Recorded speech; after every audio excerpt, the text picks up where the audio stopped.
अल्लाह जिसका चाहता है रिज्क फराह कर देता है और जिसका चाहता है तंग कर देता है।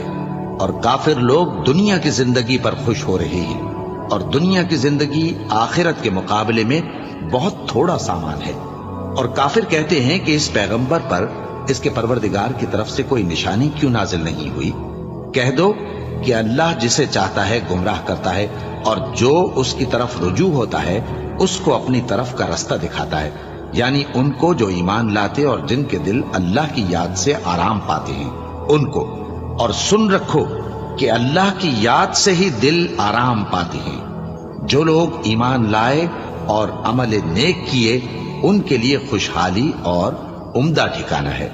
जिस तरह हम पहले पैगंबर भेजते रहे हैं उसी तरह ए नबी हमने तुमको इस उम्मत में जिससे पहले बहुत सी उम्मतें गुजर चुकी हैं भेजा है, ताकि तुम इनको वो किताब